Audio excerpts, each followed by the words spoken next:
Hello everyone, I'm Saket Vajpayee, Director of Prayas Physics Classes, Dehradun. Chali bachcho, let's have a look at the question number 24. The question says, a square loop of side 1 meter and resistance 1 ohm is placed in a magnetic field of 0.5 Tesla. If the plane of loop is perpendicular to the direction of magnetic field, the magnetic flux through the loop is, और हमारे पास चार options हैं, ठीक है।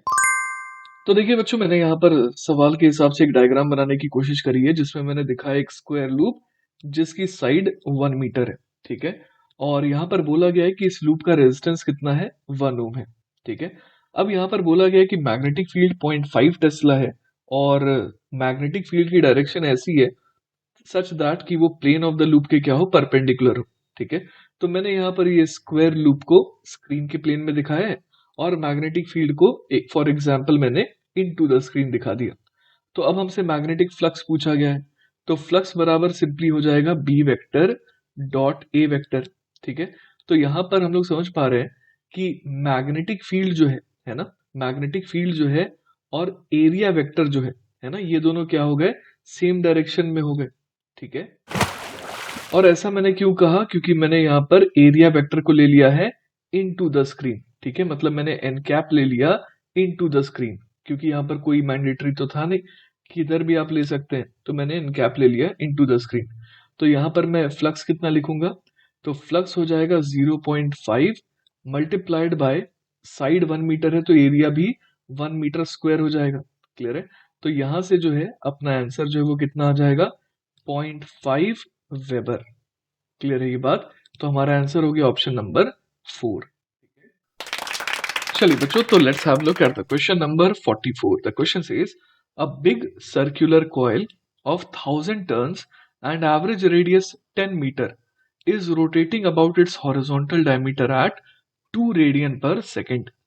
If the vertical component of Earth's magnetic field at that place is 2 into 10 to the power minus 5 Tesla and electrical resistance of the coil is 12.56 ohm, then the maximum induced current in the coil will be dash. तो देखिए बच्चों, यहाँ पर हम लोग समझ पा रहे हैं ये कौन सा केस है।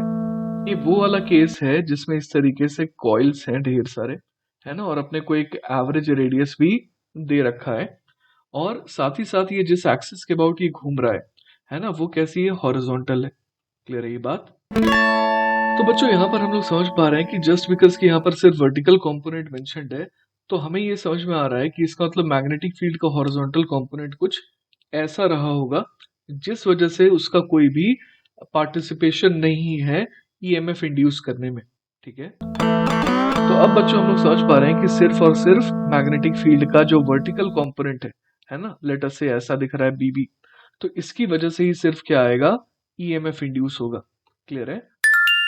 तो देखिए बच्चों, अगर मैं ये अज्यूम करूं कि इस मोमेंट पे t इक्वल टू 0 पर जो लूप है ना, वो हॉरिजॉन्टल प्लेन में है और एरिया वेक्टर जो है वो मैग्नेटिक फील्ड के वर्टिकल कंपोनेंट के साथ अलाइंड है, तो किसी t टाइम पर हम लोग समझ पा रहे हैं कि कितना एंगल घूम चुका होगा ये, तो theta will be equal to omega T, और उस मोमेंट पे फ्लक्स हो चुका होगा कितना, तो B vector dot A vector करेंगे, है ना।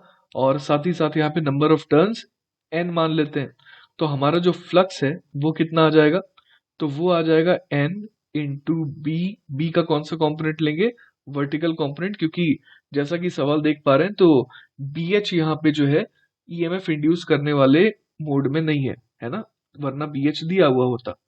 तो N B V into area, area जो है उसको फिलहाल ए लिख देते हैं, ठीक है।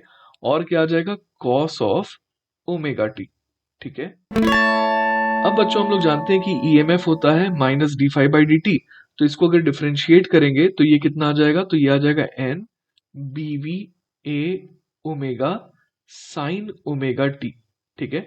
तो अब अगर हम लोग करंट की बात करें, है ना, करंट की अगर बात करें तो वो कितना हो जाएगा, वो हो जाएगा ईएमएफ अपॉन आर। तो अगर आई मैक्स की बात करें तो उस समय ईएमएफ को मैक्सिमम होना पड़ेगा, तो उस केस में साइन ओमेगा टी उस मोमेंट पे 1 होना चाहिए। तो आई मैक्स आ जा रहा है N B V A omega upon R के बराबर। तो चलिए बच्चों, अब यहाँ पर वैल्यूज पुट कर देते हैं। एन है 1000, बी वी कितना है 2 into 10 to the power minus 5, area कितना है, तो एरिया यहां पर हो जाएगा पाई इंटू 10 का स्क्वायर। ठीक है, ओमेगा दिया हुआ है 2 और आर इज फॉर रेजिस्टेंस, वो दिया हुआ है 12.56। ठीक है, तो यहां से देखिए बच्चों बड़े आराम से आंसर आ जाएगा 1 ampere, that is option number 1। ठीक है।